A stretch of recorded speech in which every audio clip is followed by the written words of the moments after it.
Buenas tardes y bienvenidos a Entrevistas Apócrifas. En esta ocasión, esta entrevista es muy singular, no solamente por la personalidad de la entrevistada, sino también de la persona a la que viene a representar en esta entrevista, que es Joaquín Grau, fallecido hace unos años y cuya fotografía figura aquí precisamente como testigo de esta entrevista que estamos haciendo en su nombre. Joaquín Grau fue doctor en periodismo y creador de la terapia perceptiva anateoresis, de la que es continuadora y maestra precisamente también anateóloga su viuda Verena Frey, de nacionalidad suiza, pero que ya prácticamente es española para todos los efectos. Con ella vamos a hablar del último libro que ha salido póstumo de Joaquín Grau, Tú y tu espejo, precisamente sobre los fundamentos de la anateoresis, una terapia que está teniendo mucho éxito en muchos países europeos, sobre todo también sudamericanos, pero que es menos conocida en España, desgraciadamente. Tengo que añadir que fui una alumna de Joaquín Grau durante 2 cursos que me dejó un recuerdo imborrable, por su humanidad, por su sabiduría, por sus conocimientos de la mente humana y sobre todo por su gran facilidad para poder divulgar los conocimientos suficientes para que nos conociéramos todos los seres humanos un poco mejor, aunque en España desgraciadamente no tiene la suficiente conocimiento de esta terapia que podría cambiar la vida a muchas personas. Le damos la bienvenida, Verena, muchas gracias por dedicarnos este momento. Muchas gracias a ti, estoy encantada de estar aquí.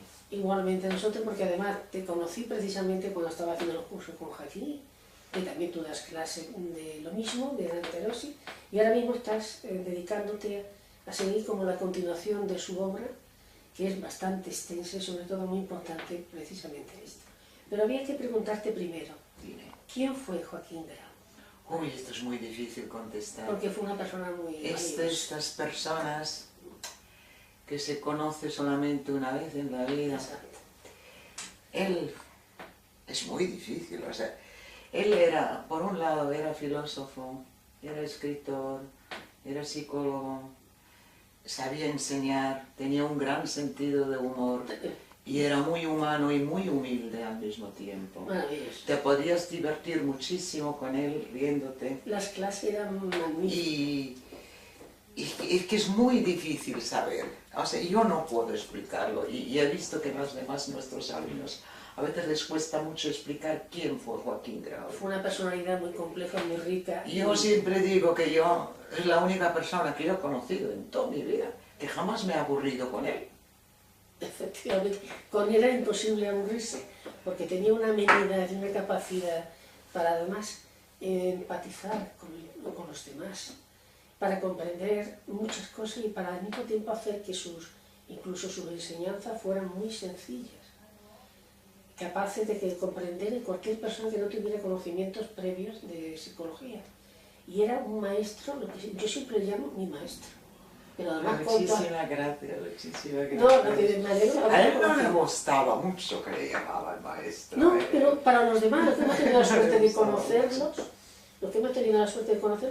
yo personalmente lo considero siempre, y lo digo en casa, con toda la familia, amigos y maestro, porque fue una persona que te enseña la difícil asignatura que significa la vida. Perdón porque tengo la voz un poco tomada, estoy resfriada. En cuanto a la obra de Joaquín Grau, que es la anateoresis, que fue su creador, ¿qué puedes tú decir que eres un experto en el tema?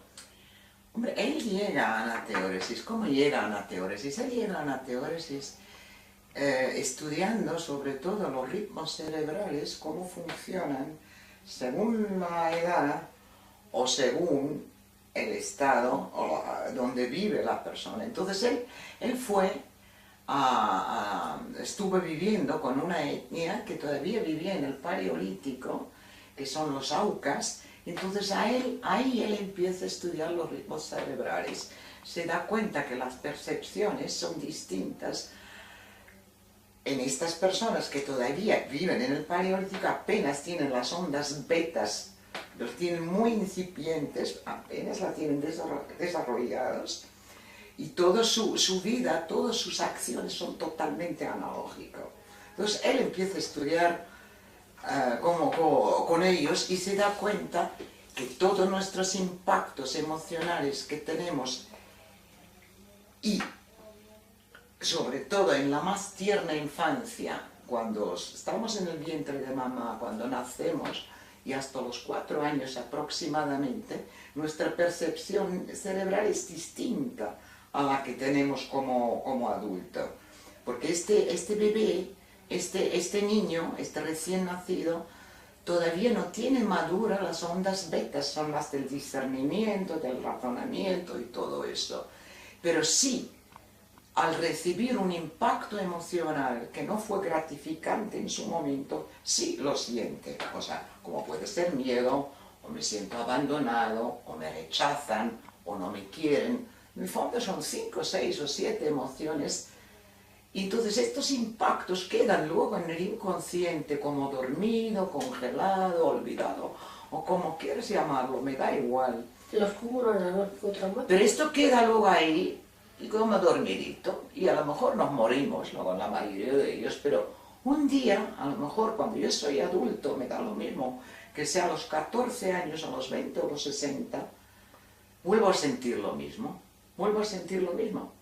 Por ejemplo, si yo me he sentido abandonado, doy un ejemplo muy tonto, si yo me he sentido abandonado a la hora de nacer porque simplemente nací con poco peso o soy un 7 mesino y me llevan a una incubadora, este niño ya tiene un impacto emocional que nosotros los adultos lo llamaríamos abandono, se siente abandonado, porque la única referencia que tenía hasta entonces, que era su madre, de repente no está. Y la han metido en una cajita para salvarle la vida, fíjate. Pero él esto no lo sabe, mamá no está, es como si estuviera muerto.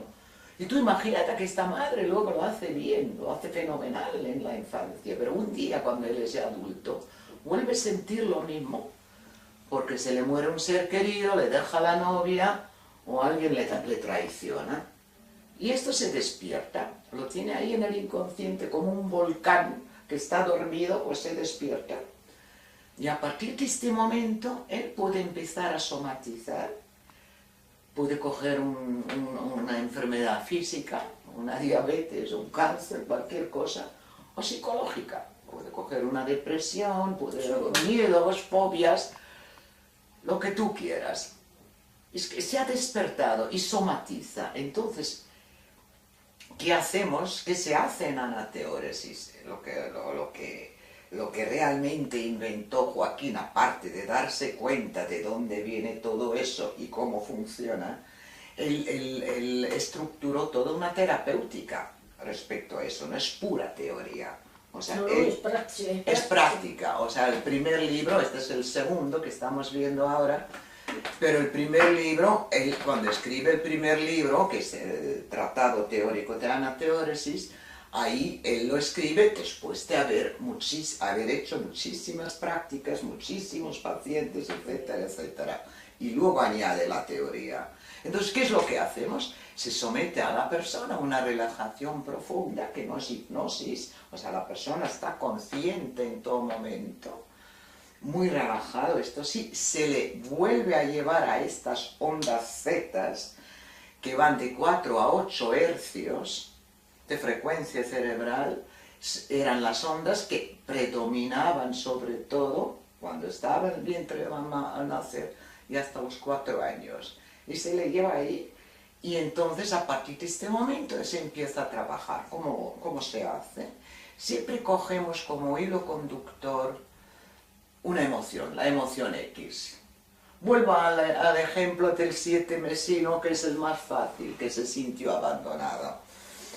Que luego se vuelve a sentir abandonado porque se le va la novia. Es un decir, me lo estoy inventando, ¿eh? Aquí no hablo de ningún caso concreto. Y esto es bastante fácil de recoger, lo estás sintiendo. Entonces siempre cogemos eso como hilo conductor porque es la emoción la que se repite, no el hecho. Y es a través de esta emoción, luego hay varias estrategias, esta no la puedo explicar aquí. Hay varias estrategias para ir más lento o más directo a estos primeros impactos emocionales que fueron la primera semilla del daño que no hemos resuelto se vuelve a vivenciar, y vuelvo al 7 mesino, se vuelve a vivenciar. No es recordar, hay que vivenciarla, porque es vivenciar ¿qué significa? Es sentir, lo mismo que se siente. sentir y al mismo tiempo también comprender. Porque si yo no siento, claro, él ya sabe que ha sido un 7 vecinos, pero una cosa es saberlo y otra cosa es volver a sentirlo. Entonces añade lo que no pude hacer entonces, que es la comprensión. Joaquín llamaba la comprensión, hacía la diferencia entre comprender y entender. Entender es entender una cosa racionalmente, desde el hemisferio cerebral izquierdo, el razonador. Y comprender, él siempre lo llamaba, comprender son los dos hemisferios, es entender y sentir. Es como cuando a eso, yo que sé que todo el mundo lo decimos alguna vez, ahora lo veo claro, de repente ha entrado. Esto es más o menos eso, es que, como decía Joaquín, es como si todos nosotros, es como si tuviéramos todavía aquí adentro un niño, una niña, al que le ocurrieron cosas que no ha digerido, entonces hay que integrarlo. Se añade el discernimiento, lo que no se pudo hacer. Entonces, y eso termina, cura a la persona, le cierra, cuando ya comprende. En el momento que comprende, luego hay muchísimas otras cosas, hay otros, claro, he escogido un ejemplo muy sencillo, pero luego hay muchos daños también a veces por identificación, porque ahí en el claustro materno se produce una fuerte identificación